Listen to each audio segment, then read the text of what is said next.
7 साल के बाद उसकी लाठी चालू हो जाती है। 7 साल के बाद उसकी गिनती चालू हो गई चालू। ये कैसे कह रहे हैं महाराज आप 7 साल? 6 कन्याएं कंस ने मारी थी कृष्ण। 6 कन्याएं कंस ने मारी थी देवकी की। 1 साल में एक, दूसरी, तीसरी 6 कन्याएं। 7वीं जब वो मार रहा था तो गगनगामी हो गई। कहती गई कि मुझे क्या मार रहा है, तेरा काल तो मथुरा में आ चुका है कंस, मुझे क्या तू मार रहा है? तेरा कंस जन्म, तेरा जो काल है वो मथुरा में आ चुका है। उसकी नींदें उड़ गई। 7 के बाद उसकी गिनती चालू हो जाती है। बापूजी को 9 हो गए, गिनती चालू है, सामने है, आप तस्वीर सामने है।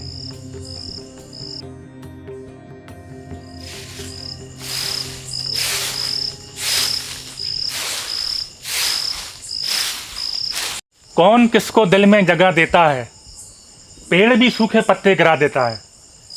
हम वाकिफ हैं दुनिया के रिवाजों से, जान चली जाए तो अपना ही कोई जला देता है।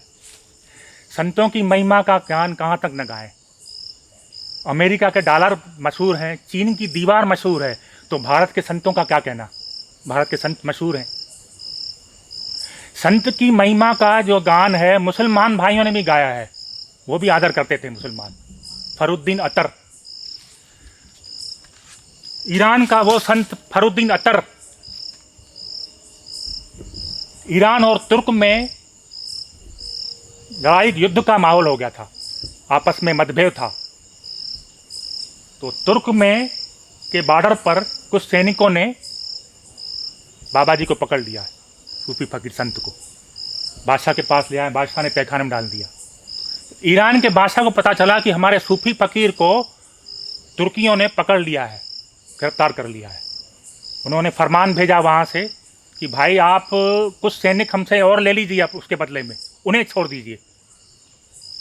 जवाब आया नहीं। दोबारा फरमान भेजा कि उनके तोल के बराबर के आप हीरे जवाहरात ले लीजिए हमसे, उनके तोल के बराबर के, उन्हें छोड़ दीजिए। दोबारा फरमान आया, बोला नहीं हम नहीं छोड़ सकते। तीसरी बार बोले, फरमान भेजा कि भाई मैं अपना तख्त तक देने को तैयार हूँ। ईरान के बादशाह ने बोला उसको छोड़ दीजिए। तो वो लोग भौचंके रह गए कि ये आखिर इन बंदे के लिए तख्त, अपना बादशाह अपना तख्त देने के लिए तैयार है। उनको ले आया गया उनके सामने, उनको गौर से देखा गया। तो कहते हैं कि फकीरों की जो निगाहों में आ जाते हैं वो तर जाते हैं। नूरानी नजरुन सा दिलबर दरवेशन मुखे निहाल करे छड़ियो। जो फकीरों की नज़रों, की नूरानी नज़रों में आ जाते हैं वो निहाल हो जाते हैं। उसी समय बादशाह की बुद्धि बदल गई। यहाँ से उन्होंने फरमान भेजा ईरान कि हम और उस संत को वहाँ लेके आ रहे हैं, क्या हम आ सकते हैं? बोला क्या बात कर रहे हैं भाई, ये हमारा सौभाग्य होगा, आइए आइए, वेलकम। दोनों आए हैं ईरान। बोला भाई आपने इन संत के लिए आप तख्त देने के तैयार थे, आखिर क्या है? बोला भाई ये तख्त तो हमें कई मिले कई छोड़े, हम लोगों ने कई बार आएंगे मिलेंगे छूटेंगे, पर ऐसे संत चले जाते तो दोबारा नहीं मिलते। ये संत कहीं कहीं कभी कभी मिलते हैं। ये जैसे वेश्या एक की नहीं होती, वैसे ही ये कुर्सी भी एक की नहीं होती। ये तो आई गई। कितने राजा आए महाराजा यहाँ राज करने। कह रहा है आसमां ये समा भी कुछ नहीं, रो रही है शबनमें ये फिजा भी कुछ नहीं। जिनके महलों में जलते थे हजारों रंग के फानुस, झाड़ उनकी कब्र पे है और निशान कुछ भी नहीं। जिनकी आवाजों से गलियां और मोहल्ले गूंज उठते थे कि राजाधिराज पधार रहे हैं, गिलम बिछ जाते थे। रानियां और दासियां चमर डोलने आ जाती थी। राजाधिराज, झाड़ उनकी कब्र पे है और निशान कुछ भी नहीं। आए गए तो ये भी कुर्सी तख्त कब तक। आज हमारे बापूजी 9 साल तक जेल में हैं। निर्दोष बापूजी हमारे 9 साल तक कोई जमानत नहीं। कितनी माताओं ने, बहनों ने पैदल चलकर रैलियां निकाल कर ज्ञापन सौंपे थानों में। वो ज्ञापन कहाँ रद्दी में गए, कहाँ गए पता ही नहीं। 9 साल यानी हिंदू संस्कृति के इतिहास में ऐसा कोई संत हुआ ही नहीं होगा जो 9 साल तक संत को सताया गया हो। कोई भी संत, आपने जितने भी संत हैं, कबीर हैं, नानक जी हैं, अमरदास, गुरु हरगोविंद, गुरु गोविंद सिंह, गुरु तेग बहादुर, कितने भी संत हो गए, लेकिन 9 साल तक किसी बाबा जी को इतना नहीं सताया गया होगा। इतनी बीमारियों से पीड़ित उनके बाद भी 2 महीने की जमानत नहीं दे रहे हैं उनको। ऐसा क्या है आखिर? ये संत के साथ बड़ा अत्याचार किया है बापू जी के साथ। 3 साल तक पहले तो उनका कुप्रचार हुआ, 3 साल लगातार। ऐसा कोई संत होगा ही नहीं धरती पे 3 साल लगातार किसी का हुआ हो। उसके बाद 9 साल तक कोई जमानत नहीं। तो प्रकृति कहाँ शांत रहेगी? कहते हैं संत की जहाँ निंदा होती है प्रकृति वहाँ शांत नहीं होती। ऐसे संत राजस्थान में भी थे, आमेर में। आज आमेर भी अब जाकर देखिए उजड़ा हुआ है, वहाँ भी संत की निंदा हुई थी। गीता प्रेस रामसुख दास की भी इतनी निंदा हुई, इतनी कुप्रचार हुआ, इतना कुप्रचार हुआ 60 साल की उम्र में उनका, कि उन्होंने, बाबा ने अन्न जल का त्याग कर दिया था। रामसुख दास, गीता प्रेस गोरखपुर उत्तर प्रदेश, अन्न जल का त्याग कर दिया। संत को सताने का परिणाम बिल्कुल सामने आता है। प्रकृति नहीं छोड़ती, वो काल रिश्वत नहीं लेता। ये कोरोना काल का ही भाई है।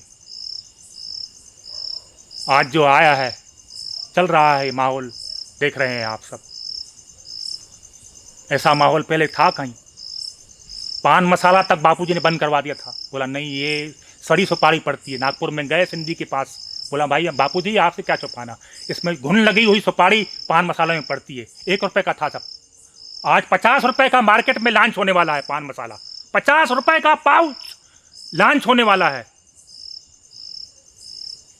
65,000 करोड़ रुपए खर्च किए हैं बापूजी के कुप्रचार के लिए, तो कहाँ से वसूलेंगे? दवाइयों में ही तो, एंड्राइव में 20-20 हज़ार रुपए की एंड्राइव 3 साल के बच्चे के हाथ में। संत सताए तीनों जाए, तेज बल और वंश, एड़ा एड़ा कई गया रावण, कौरव कंस। संत की महिमा का क्या ज्ञान करें? शिव जी पार्वती को अगस्त मुनि के आश्रम में सत्संग सुनाने के लिए जाते, वामदेव जी से दीक्षा दिलवाई, शिव जी रोते हुए पार्वती को। श्री रामचंद्र जी सीता माता को अदब से विश्वामित्र के आश्रम में ले आते, कहीं गलती न हो जाए, ऐसा आदर होता था संतों का। और आज 9 साल से बापूजी जेल हैं, ब्रह्मज्ञानी निर्दोष संत। कैसे उत्तर प्रदेश से लड़की आई छिंदवाड़ा, रिपोर्ट दिल्ली में लिखाई कि लंबा केस चल सके।